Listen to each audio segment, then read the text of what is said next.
The first rays of morning sunlight were just starting to break through the trees when James pulled his truck into the small clearing beside Lake Heritage. It was barely 5:30 in the morning, and the world was still quiet in that peaceful way that only exists before the rest of humanity wakes up. This was his favorite time to be on the water. No noise, no crowds, just the gentle sound of water lapping against the shore, and the occasional call of a bird beginning its day. He'd been coming to this lake since he was 7 years old. His grandfather used to bring him here every Saturday morning, rain or shine. Those were some of the best memories of his childhood. The old man would pack sandwiches the night before, wake James up while it was still dark, and they'd drive out here together. His grandfather taught him everything about fishing on this lake, where the bass liked to hide in summer, which spots the catfish preferred, how to read the water and understand what the fish were thinking. James smiled at the memory as he grabbed his tackle box from the back of the truck. His grandfather had been gone for 5 years now, but every time James came to this lake, he felt close to him again. It was like the old man was still there, sitting in the boat beside him, offering advice in that patient, gentle way he always had. The boat was a simple aluminum fishing boat, nothing fancy. James didn't need anything expensive or showy. This boat had belonged to his grandfather, and it ran just fine. He'd maintained it carefully over the years, the same way his grandfather had taught him to respect and care for the things that mattered. As he began loading his gear into the boat, he noticed a few unfamiliar vehicles in the parking area. That was unusual for this early in the morning, but he didn't think much of it. He was tying off the last of his equipment when he heard footsteps on the wooden dock behind him. Quick, purposeful footsteps, the kind that meant someone was on a mission.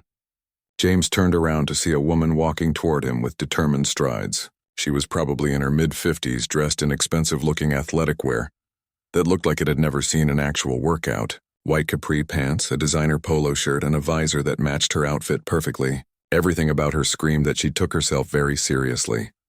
"Excuse me," the woman called out before she'd even reached him. Her tone wasn't friendly or curious. It was demanding. "Excuse me, what exactly do you think you're doing?" James straightened up and gave her a polite nod. "Good morning. Just getting ready to do some fishing." "I can see that," she said, stopping at the edge of his boat with her hands on her hips. "What I'm asking is what gives you the right to be here? This is a private fishing area for Riverside Estates residents only." James kept his expression neutral. He'd learned a long time ago that staying calm was always the best approach in situations like this. "I have every right to be here, ma'am. I've been fishing this lake for over 30 years. The woman's eyes narrowed. "That's impossible. Riverside Estates has only been here for 15 years, and we have exclusive fishing rights to this lake, so unless you live in our community, which I know you don't because I know every resident, you need to leave immediately." "I'm not leaving," James said quietly but firmly. "I'm going fishing just like I do most mornings." The woman's face was starting to turn red. "Do you understand what private property means? This lake belongs to the Riverside Estates Homeowners Association. You are trespassing, and if you don't leave right now, I'm calling the police." James took a slow breath. He could have ended this conversation right there by explaining exactly who owned this lake, but something made him hold back. Maybe it was curiosity about how far she would take this. Maybe it was the principle of not having to justify his presence to someone who clearly had no idea what they were talking about. Or maybe he was just tired of these kinds of confrontations and he wanted to see if she would back down on her own. "Ma'am, I'm not causing any trouble. I'm just fishing. There's plenty of lake for everyone." "That's not the point," she snapped.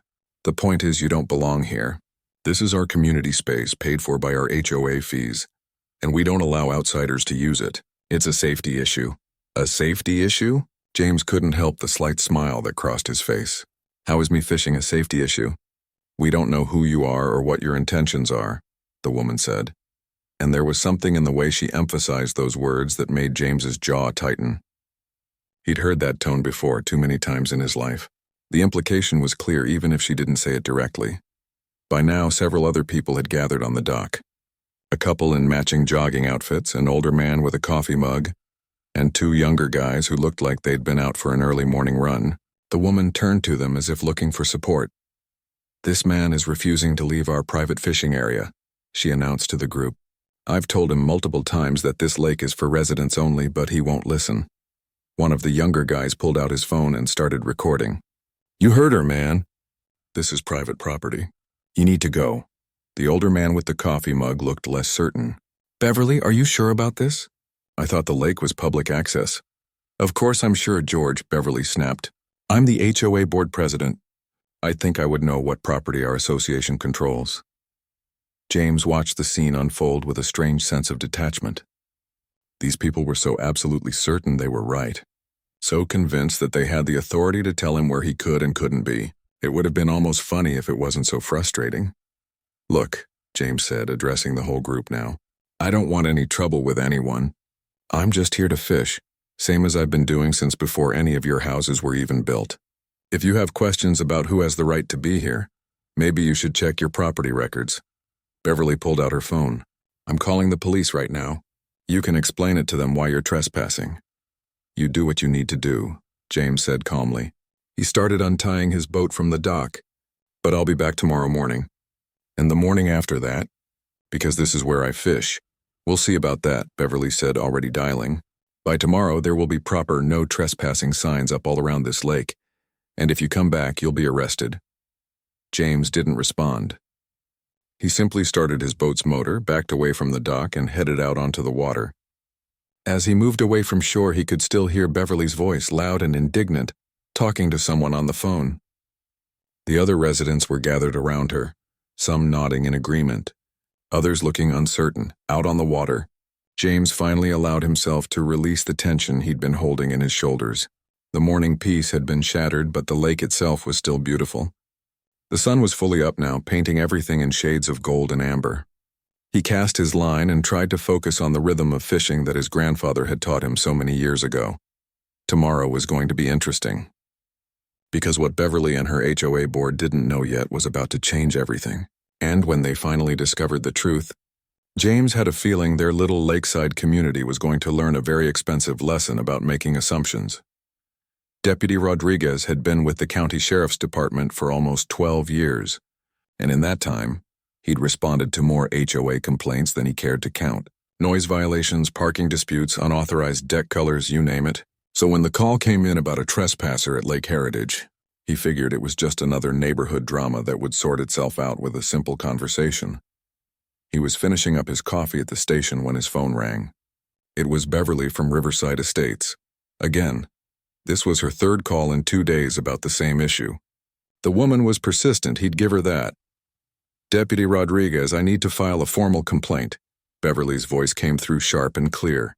"That man was back at the lake again this morning, and he completely ignored everything I told him yesterday. He's trespassing on HOA property, and I have video evidence of him refusing to leave." Rodriguez pulled up his notes from her previous calls. "Ma'am, you mentioned this is Lake Heritage, correct?"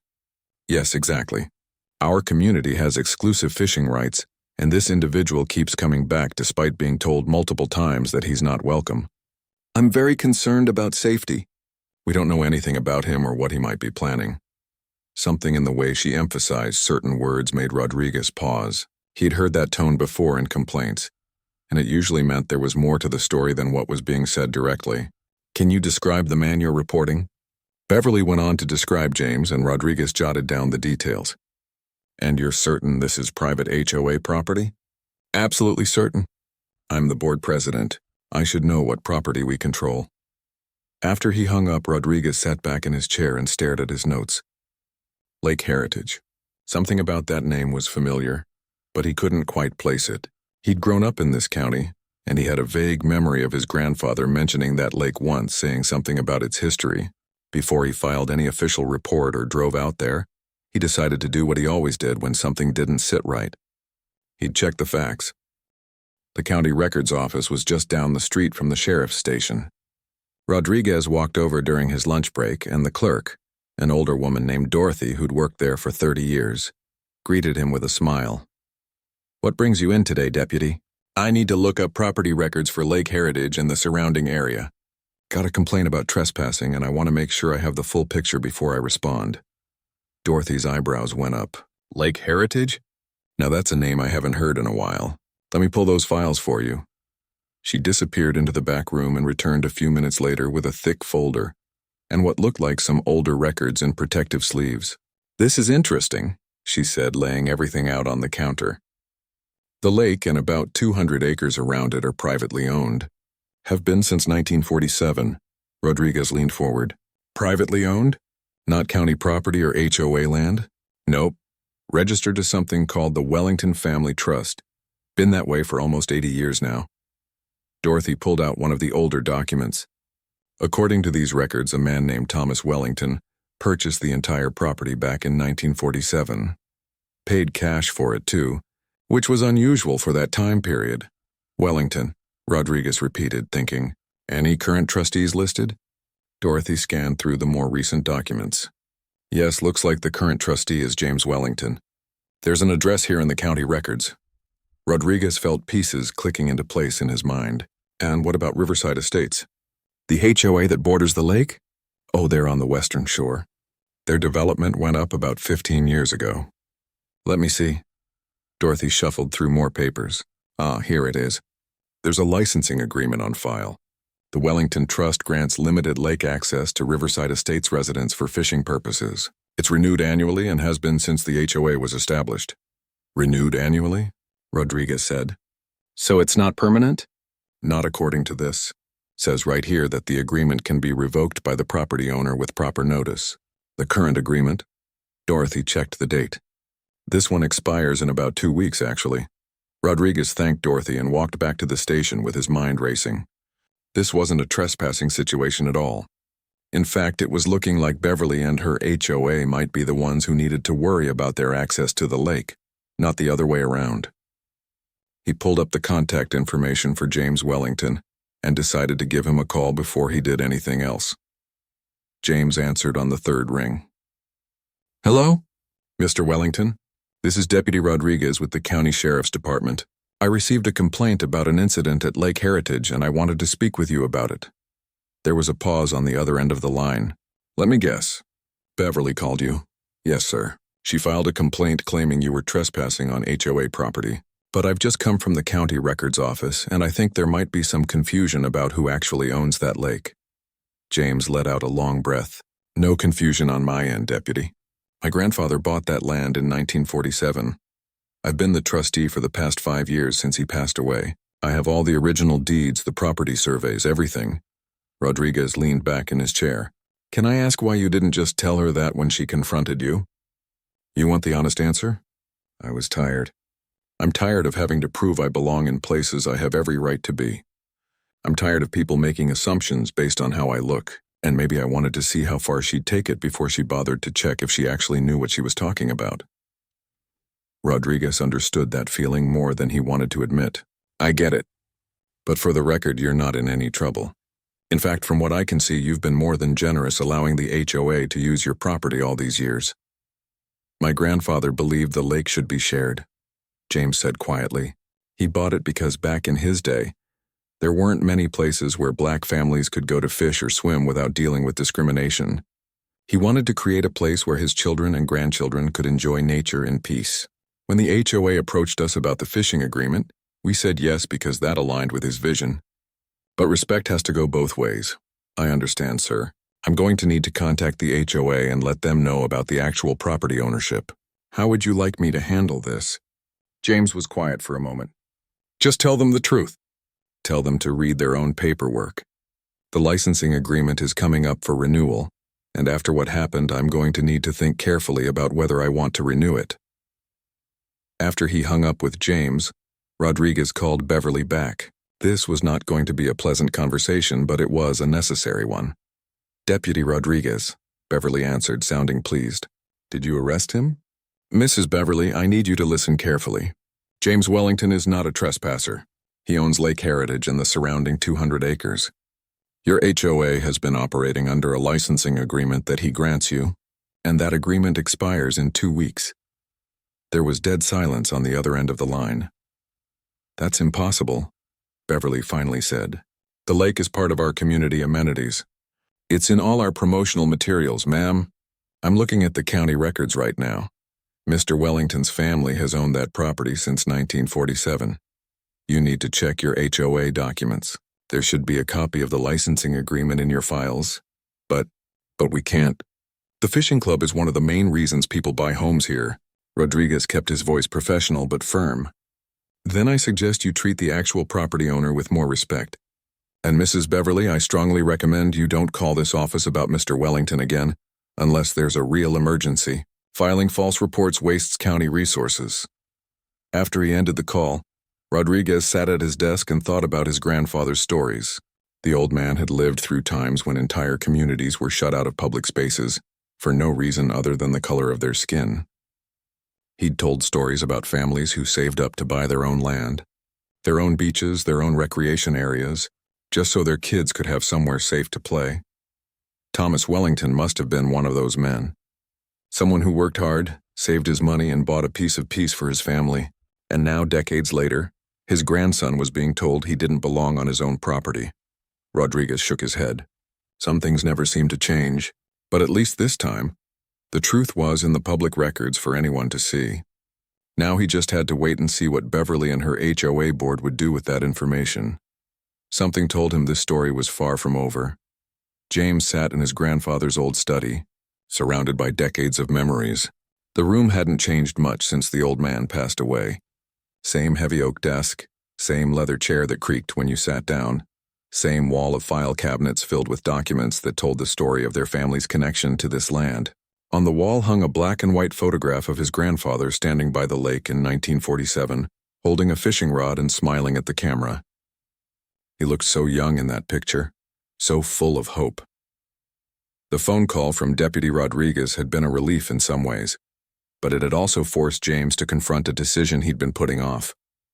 His attorney, Lisa Chen, sat across from him now, a thick folder of documents spread out on the desk between them. "So the licensing agreement expires in 12 days, Lisa said, tapping her pen against the current contract. "You have 3 options. Renew it as is, negotiate new terms, or simply let it expire and revoke their access entirely." James picked up the agreement and read through it again, even though he'd already read it a dozen times. His grandfather had drafted the original version back when Riverside Estates was first being built. The terms were generous, almost too generous. The HOA paid a nominal annual fee of just $500 for fishing rights that would cost thousands if they tried to secure them anywhere else. In exchange, residents could use the lake for fishing and non-motorized boats during daylight hours. "My grandfather really believed in sharing this place," James said quietly. "He grew up in a time when he couldn't go to certain beaches or parks because of the color of his skin. When he finally had enough money to buy this land, he told my dad that it wasn't just for our family. He said it was meant to be a place where people could come together over something simple like fishing, where the only thing that mattered was whether the fish were biting." Lisa nodded, listening. "That's a beautiful vision. But James, after what happened with Beverly and the way she treated you, no one would blame you for walking away from that agreement." "I know." James set the document down and rubbed his eyes. He hadn't been sleeping well the past few nights. "Part of me wants to. Part of me wants to put up a fence around the entire property and never deal with any of them again." "But," Lisa prompted, "but that's not what my grandfather would have wanted. He always said that you can't fight ignorance with more walls. You fight it with education, with patience, with showing people a better way." James stood up and walked to the window that overlooked the lake in the distance. "The thing is, not everyone in that HOA is like Beverly. When I've been out on the water early in the morning, I've met some good people. Mr. Patterson, who brings his grandson fishing on Saturdays, the Chen family who are teaching their daughter how to cast, that young couple who are always so polite when they share the dock." Lisa leaned back in her chair. "So what do you want to do?" Before James could answer, his phone buzzed with an email notification. He glanced at it and felt his stomach tighten.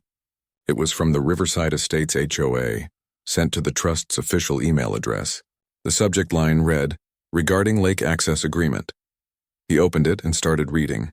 Lisa watched his expression change as he scrolled through the message. "What is it?" she asked. James turned his phone so she could see.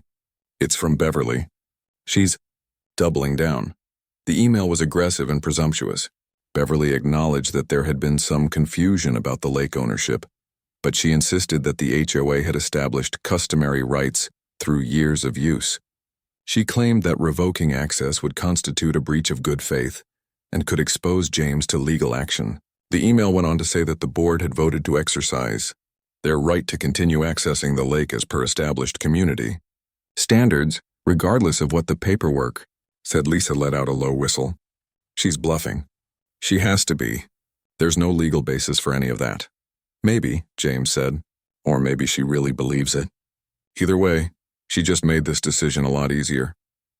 He walked back to the desk and picked up a piece of paper from one of the file cabinets. It was a letter his grandfather had written to the family years ago, explaining why he bought the land and what he hoped it would mean for future generations. James had read it at the funeral, and the words still hit him just as hard now. My grandfather wrote something here, James said, reading aloud. He said, I bought this land so our children would have a place to call their own, a place where they would never be told they didn't belong. But I hope they'll use it to teach others about respect, about history, about what it takes to build something meaningful. Don't let anger make you small. Let your actions make you strong. Lisa was quiet for a moment. He was a wise man. He was. James sat back down and pulled out a legal pad. Okay, here's what I'm thinking. I'm not renewing the agreement as it stands. Beverly's email just proved that they don't understand what they have or what it means, but I'm not closing the lake to everyone either. What's the middle ground?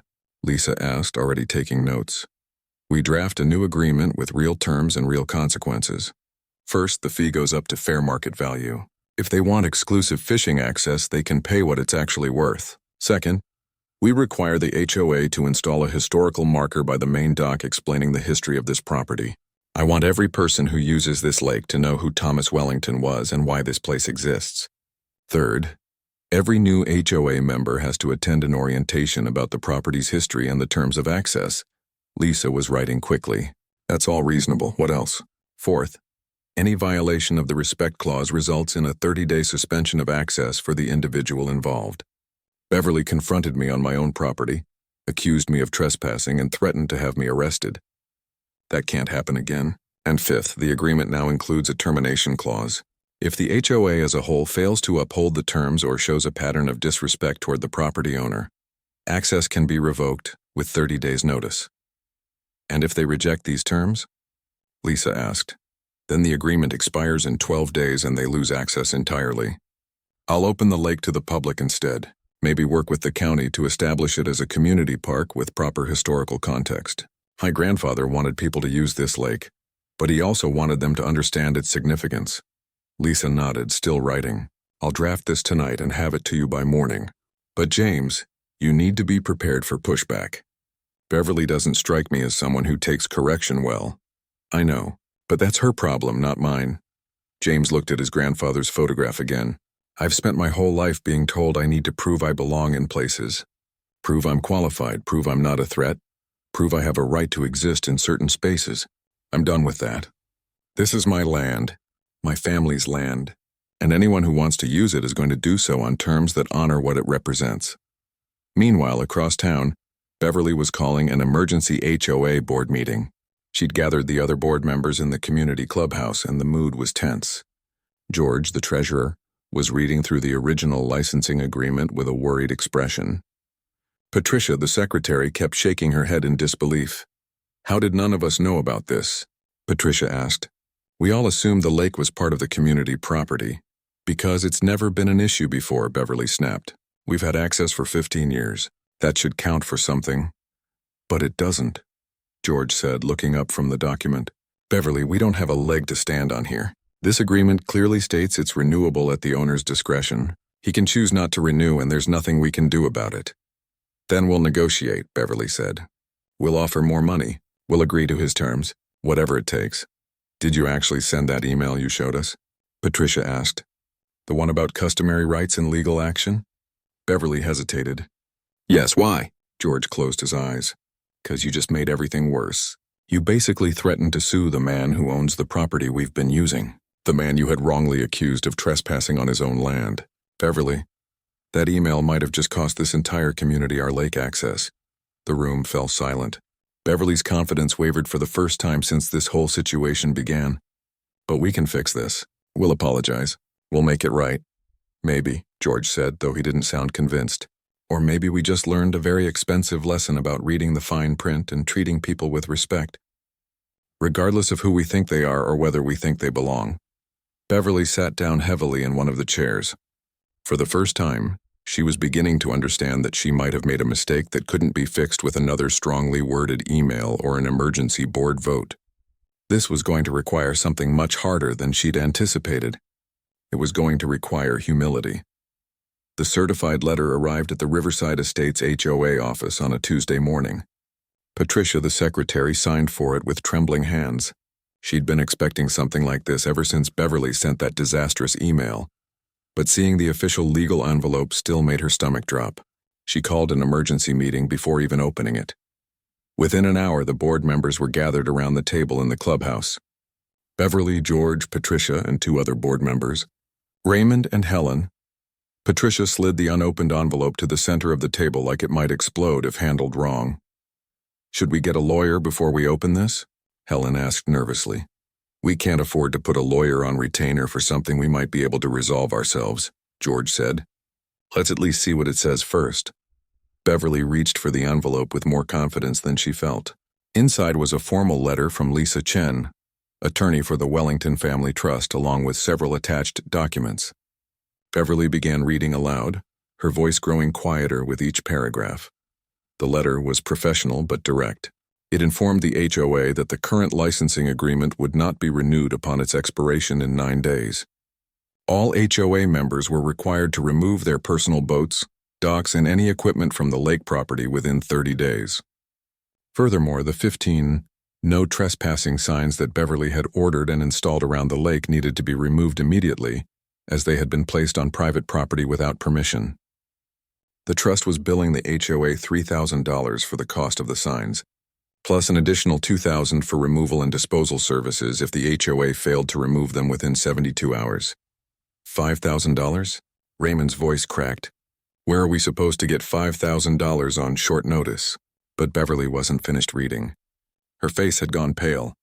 "There's more. He's offering a new agreement, but the terms are completely different."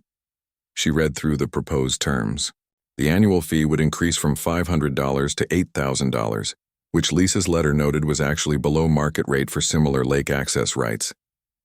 The HOA would be required to install a historical marker at their own expense, honoring Thomas Wellington and explaining the history of the property. All new residents would need to attend a mandatory orientation about the lake's history before being granted access. Any member who violated the respect clause would face immediate 30-day suspension, and the agreement would include a termination clause allowing James to revoke access with 30 days' notice if the HOA failed to uphold their obligations. $8,000 a year? Helen said. That's going to require a special assessment. We'll have to bill every homeowner. Do you know what this is going to do to property values? Raymond added. Half the people bought homes here because of the lake access. If we lose that, or if we have to charge everyone extra to keep it, we're going to have a revolt on our hands. Beverly set the letter down. Her hands were shaking now. This is extortion. He's punishing us. No, Beverly, George said, and his voice was harder than anyone had heard it before. He's holding us accountable. And honestly, these terms are more generous than we deserve after what happened. Do you know what market rate for private lake access actually is? I looked it up after our last meeting. Similar properties charge anywhere from $10,000 to $20,000 annually. He's asking for $8,000 and he's still allowing us access at all. George is right, Patricia said quietly. I've been going through our records. We've been paying $500 a year for 15 years. That's $7,500 total for exclusive fishing rights to a private lake.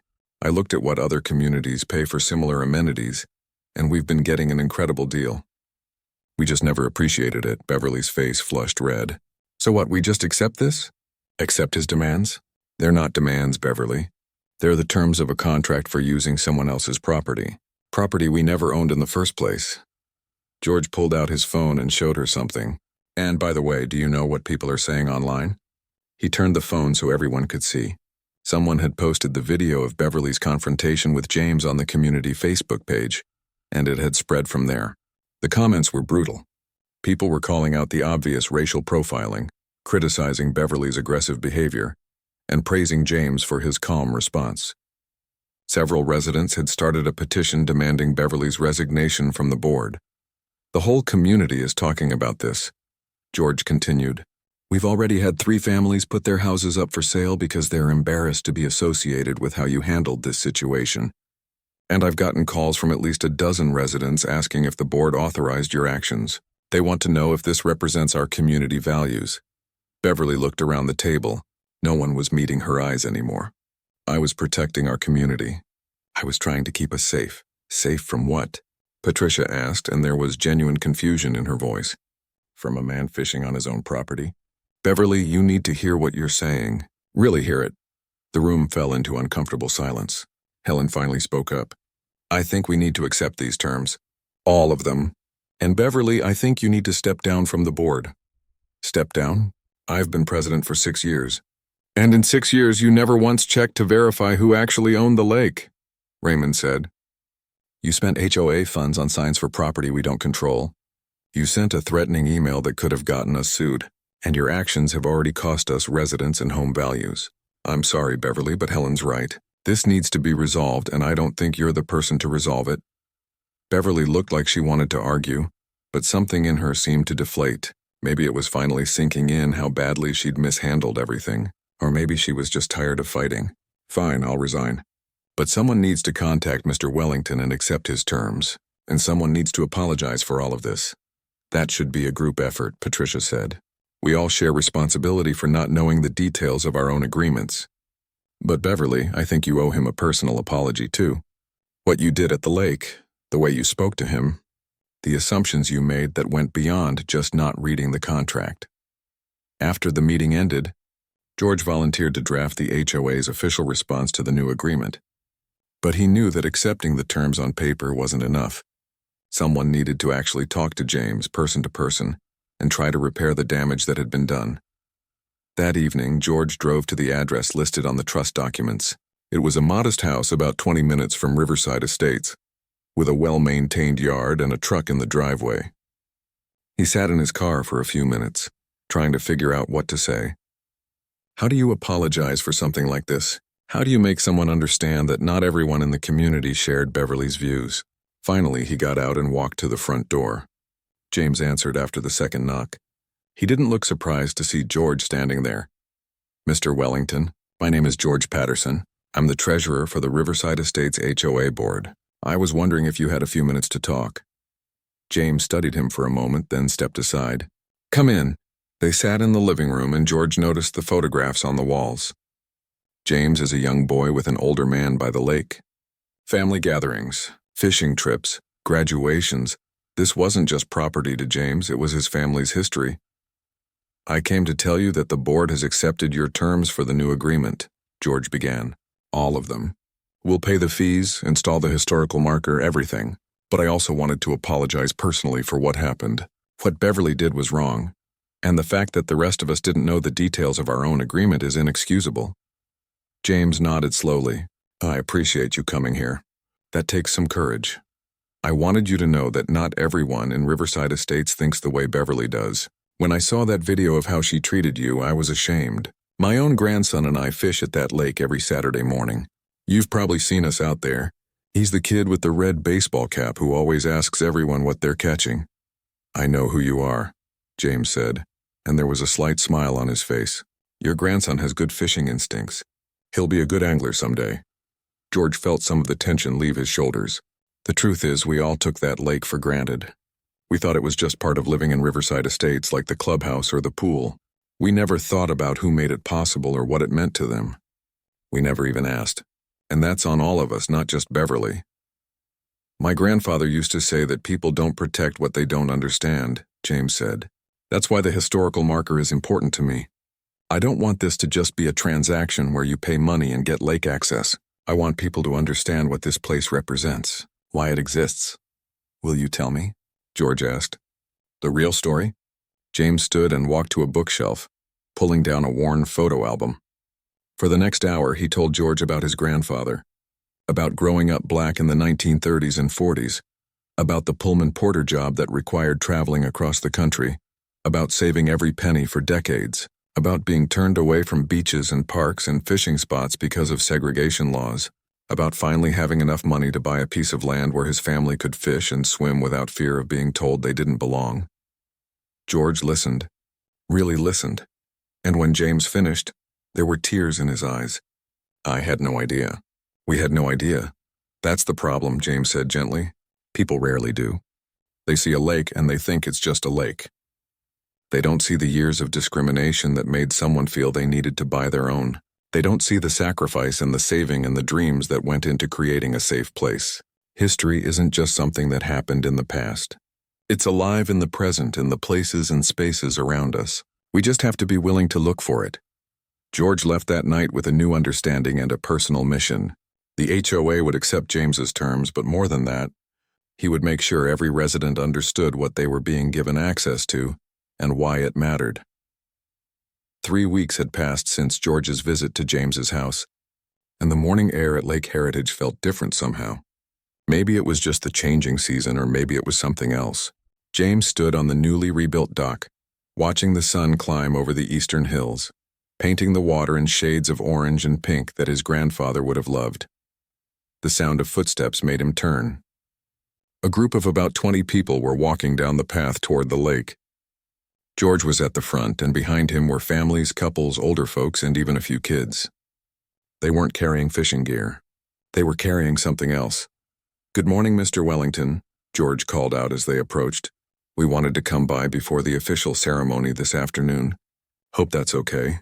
James nodded, curious. Over the past few weeks, things had been changing at Riverside Estates. Beverly had officially resigned from the board, though James heard she'd done so quietly without any public statement. The new board had not only accepted his terms but had gone beyond them in ways he hadn't expected.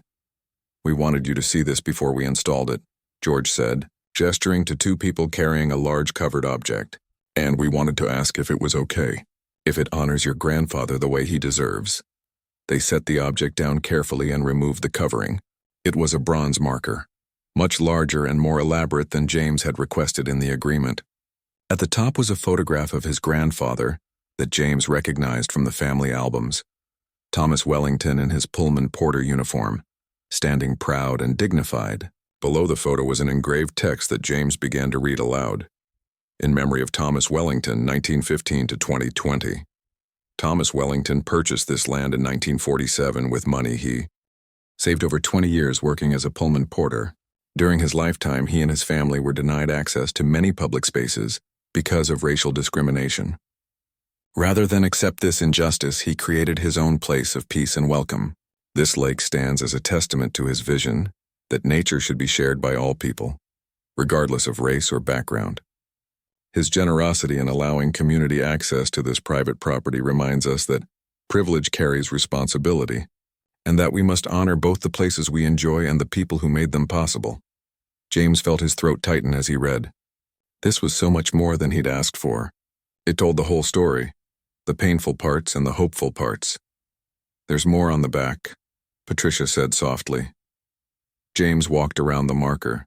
On the reverse side was another section of text with names listed below it. This marker was funded by the residents of Riverside Estates in 2025.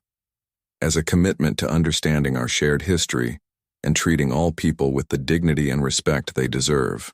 We acknowledge that we failed to honor Mr. Wellington's legacy when we questioned his right to be on his own property.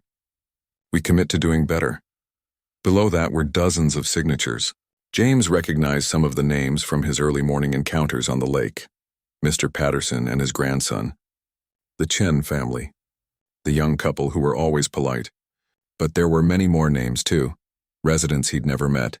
People who wanted to be part of making this right. "We raised the money for this in less than a week," George explained. Once people understood the real story, they wanted to contribute. Some of the newer residents had no idea about the confrontation with Beverly. But when they learned about your grandfather and what this lake represents, they wanted to be part of honoring that. Helen stepped forward holding a folder. "We also wanted to show you something else. We've created a permanent orientation program for all new residents. It's not just a quick overview anymore. It's a full presentation about your grandfather's story, about the history of segregation in recreation spaces, and about why this lake access is a privilege, not a right. Every new homeowner has to complete it before they can use the lake. And we're requiring current residents to take it too." Raymond added, "We're also establishing an annual scholarship in your grandfather's name. It'll go to a student in the county who's studying history, civil rights, or environmental conservation. We want his legacy to extend beyond just this lake. James didn't know what to say. He'd expected them to accept his terms because they had to, because they wanted to keep their lake access. He hadn't expected this level of commitment, this genuine desire to understand and change. "There's one more thing," George said hesitantly. "Beverly wanted to come here today. She's waiting in the parking area. She asked if she could speak with you personally. I told her I'd ask first that you might not want to see her, and that would be completely understandable." James looked out at the lake, thinking. His first instinct was to say no. Beverly had humiliated him, threatened him, made assumptions about him based on nothing but his appearance. Why should he give her the satisfaction of an apology now, when she'd been forced into it? But then he thought about his grandfather again, about the times the old man had told stories of people who'd wronged him, but later came to understand their mistakes. His grandfather had always said that refusing to accept a genuine apology was just another form of holding on to pain, and pain was too heavy to carry around forever. "She can come," James said finally. George walked back toward the parking area, and a few minutes later Beverly appeared. She looked different than she had during their confrontation, smaller somehow, less certain. She walked up to James slowly, as if approaching something fragile. "Mr. Wellington," she began, and her voice was shaking. "I owe you an apology. A real one. Not the kind where someone says sorry but then makes excuses. What I did was wrong. The way I spoke to you, the assumptions I made, the threats I used, all of it was wrong. And I can't blame it on not knowing who owned the lake or on trying to protect the community or on any other excuse. The truth is, I saw you and I made a judgment based on your skin color. I treated you like a criminal on your own property, and there's no justification for that." She paused, wiping her eyes. "I grew up believing I wasn't prejudiced. I've never used racial slurs. I've never been part of any hate groups. I voted for the right candidates. I thought that was enough. But it's not, is it? Prejudice isn't just about the obvious acts of hatred. It's about the assumptions we make, the way we treat people differently without even realizing we're doing it. And I did that to you." James listened without interrupting. "I've spent the last few weeks really thinking about my behavior," Beverly continued. "I've read about your grandfather, about what he went through, about why this lake exists. And I've realized how many times in my life I've benefited from things without understanding or appreciating where they came from, or who made them possible. I've taken things for granted that other people had to fight for. I'm trying to do better now. I know that doesn't fix what happened, but I wanted you to know that this changed me. You changed me." "Thank you for saying that," James said after a long moment. "I accept your apology, but more importantly, I hope you understand that this isn't just about you and me. It's about a pattern that's been repeating for generations. My grandfather faced it, I face it, and unless people like you who have power in their communities actively work to change that pattern, the next generation will face it too." Beverly nodded, tears streaming down her face now. "I understand, and I promise I'll do that work." That afternoon, the official ceremony took place. Over 100 people from Riverside Estates came to see the marker unveiled. James gave a short speech, sharing stories about his grandfather that had people laughing and crying. George presented James with the scholarship fund details, and together, James and the community placed the marker at the main entrance to the lake, where everyone who came to fish would see it and remember. As the sun began to set and people started to head home, George's grandson ran up to James with his fishing rod. "Mr. Wellington, can I ask you something?" "Sure, buddy. What's on your mind?" "My grandpa told me your grandpa bought this whole lake, just so his family could fish without being bothered." "That's pretty cool. Do you think he'd be happy about what happened today?" James looked around at the dispersing crowd, at the new marker gleaming in the fading light, at the lake that had meant so much to his grandfather, stretching out peacefully before them. "Yeah, I think he would be. I think he'd say this is exactly what he hoped for. Not perfection, but people trying. People learning. People caring enough to do better." The boy smiled. "Cool. Want to fish with me and my grandpa next Saturday? We always come early." "I'd like that," James said. As the last visitors left and twilight settled over Lake Heritage, James sat alone on the dock with his own fishing rod. He cast his line out into the darkening water, and for the first time in weeks he felt the peace that his grandfather had always talked about. The peace of knowing you belong without question, without having to prove anything. The peace of knowing that the next generation would inherit not just a piece of land, but an understanding of what it represented and why that mattered. His grandfather had bought this lake so his family would have a place where they never had to explain their right to exist. Now, nearly 80 years later, that place was teaching a whole community about respect, about history, about the ongoing work of building a more just world. The fish started biting just as the first stars appeared. James smiled and thought about his grandfather looking down, probably shaking his head at how long it took the fish to show up, but satisfied with how everything else had turned out. Some legacies, James realized, take time to fully bloom, but when they do, they can change not just a lake, but the hearts of everyone who comes to its shores. And that, more than anything, was worth the wait.